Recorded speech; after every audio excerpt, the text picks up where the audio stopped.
83-84 को नीति तथा कार्यक्रमहरू सर्वसम्मत पारित भएको घोषणा गर्न चाहन्छु। कुनै पनि यो बिमा गर्ने बिमा कम्पनीहरूले यसलाई चासो नदेखाएको हुनाले हामी यसमा असफल भयौँ। मलाई जहाँसम्म लाग्छ धेरै ठाउँमा बाली बिमा हुन सकेको छैन। बाली बिमाको लागि गर्ने बिमा कम्पनीहरू त्यसको मूल्याङ्कन अलिकति असिलो मानेका छन् उनीहरूले र हाम्रो मूल्याङ्कन र उहाँहरूको मूल्याङ्कनमा धेरै असर परेको हुनाले यो हाम्रो यहाँको मात्र होइन देशभरिको बाली बिमा यो समस्या आएको छ। यसले गर्दाखेरि यो नपरेको जस्तो तपाईँलाई लाग्यो। हामी यद्यपि पनि बाली बिमामा गर्ने कम्पनीहरूलाई हामीले आह्वान गरेर अझै व्यवसायिक खेती गर्नेहरूलाई बाली बिमाको लागि अनुरोध गर्न चाहन्छौँ। अर्को जहाँ विद्यार्थी तहाँ शिक्षक भन्ने नारा के हो भन्नुभयो। अहिले विद्यार्थीहरूको सङ्ख्या घट्दैछ। कुनै विद्यालयहरूमा विद्यार्थीहरूको सङ्ख्या बढ्दैछ, कुनै विद्यालयहरूमा विद्यार्थीहरूको सङ्ख्या घट्दै गएको हुनाले बढी विद्यार्थीहरू भएका विद्यालयहरूमा हामीले शिक्षकहरू पठाउने नीतिअनुसार यो हामीले लिएर आएका हौँ। अहिले पनि केही विद्यालयहरू डाउनसाइड गर्नुपर्ने अवस्था आएको छ। डाउनसाइड गरिरहँदाखेरि पनि विद्यार्थी धेरै भएको ठाउँमा शिक्षक जनशक्ति हामीले उपलब्ध गराइराखेका छौँ। अर्को यो सरकारी वेतनधारीलाई सरकारी स्कुलमै उहाँहरूका छोराछोरीलाई पठन पाठन गराउनुपर्छ भन्ने मान्यता हो। तर यो अहिले केन्द्र स्तरबाट नारा आएको छ। सम्भवतः अब यसलाई लागू हुँदैछ, किनभने सङ्घीय कानुनबाटै यसलाई व्यवस्थित गर्ने भन्ने हुनाले हामीले यसलाई गर्न सकेका छैनौँ। किनभने अहिले पनि यो आइतबारको विधाले विद्यालय क्षेत्रमा परेको असर सङ्घ प्रदेश यो स्थानीय तह प्रदेश र सङ्घले अनुभूति गरिराखेको छ। त्यसमा केही सम्बोधन हुने आशा हामीले राखेका छौँ। अर्को NH 15 को बारेमा जुन किसिमको हामीले नीतिगत रूपबाट प्रतिबद्धता जाहेर गरेका छौँ, यहाँ 54 सालको त्योभन्दा अगाडिको गाविस अनि यो पुनर्संरचना भएर पछि यहाँ आएका गाविस र सँगै जोडिएका अरू पालिकाहरूको एउटै हुने किसिमबाट हामी अगाडि बढ्नुपर्छ भन्ने हाम्रो मान्यता हो।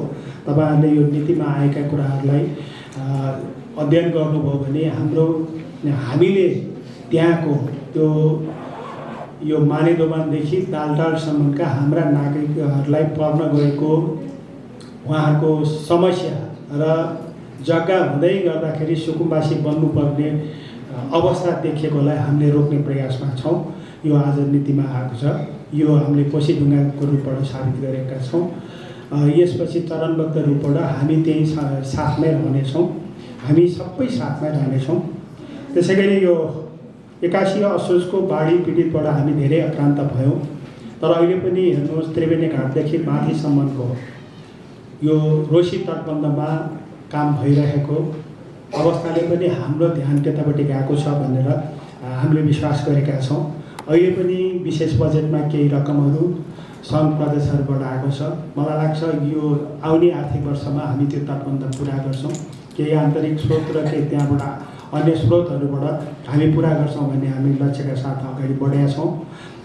त्यसै गरी यो क्षतिपूर्ति भन्ने चाहिँ अलिकति असिलै हुँदो रहेछ।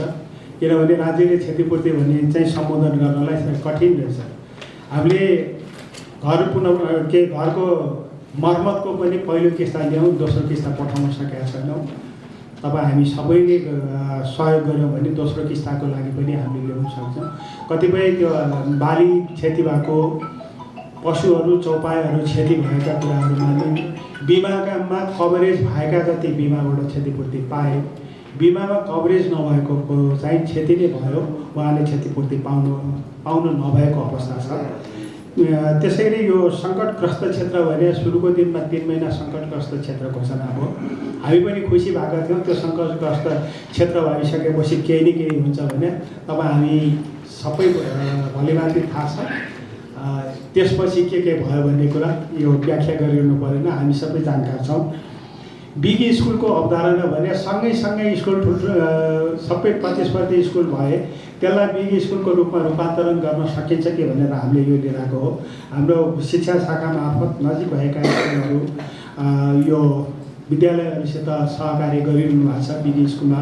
जस्तै अब स्कुलहरूमा यो यातायात व्यवस्थापनको पनि समस्या र बढ्दो मागलाई पनि हामीले व्यवस्थापन गर्नको लागि पनि बिग स्कुलको गरे र कुन साइजको स्कुललाई बिग स्कुल हुने, कुन साइजको स्कुललाई स्मल स्कुल भन्ने होइन, यो साइज होइन।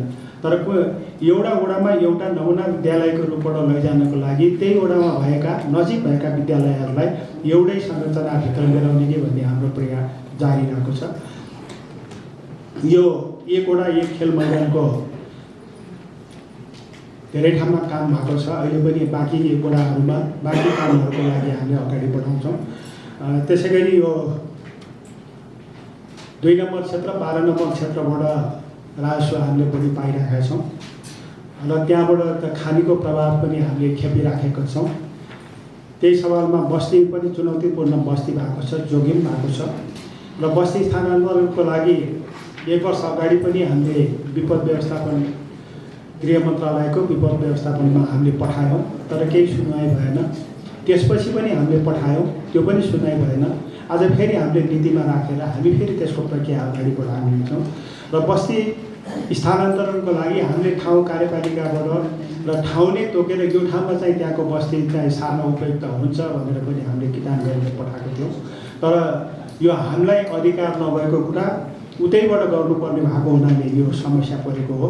हाम्रो प्रयास जारी नै रहन्छ। त्यसै गरी त्यो ठेक्का तोडिएको होइन, काम गर्न नसकेर अर्को सालमा दायित्व सार्ने प्रक्रिया भएको हो, तोडिएको नीति हो।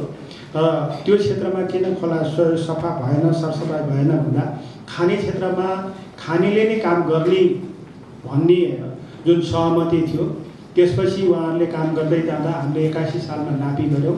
त्यो नापी गरे अनुसार जानुपर्छ भनेर विवाद उत्पन्न भएको हुनाले त्यो अवस्था सिर्जना भएको हो।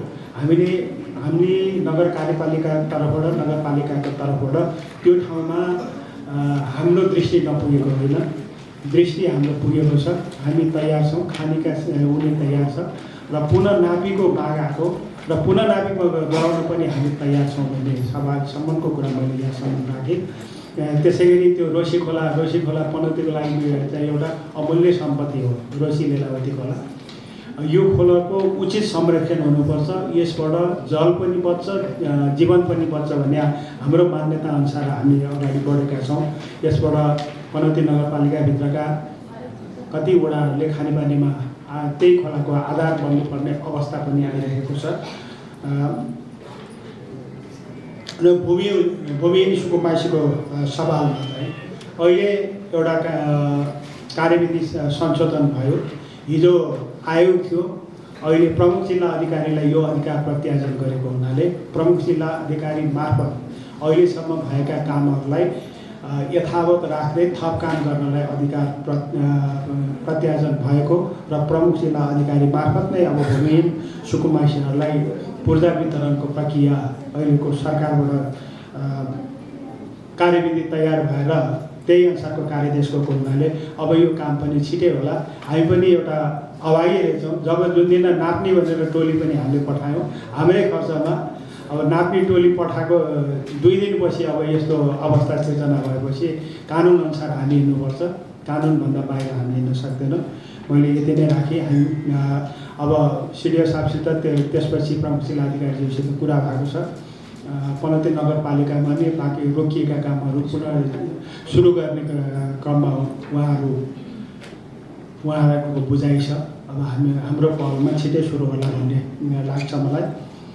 जसमा लाग्छ मैले यति कुरा राखेँ। तपाईँहरूको जिज्ञासा राख्दै मैले सभा कार्यसूची अनुसार कार्यक्रमलाई अगाडि बढाउन चाहेँ।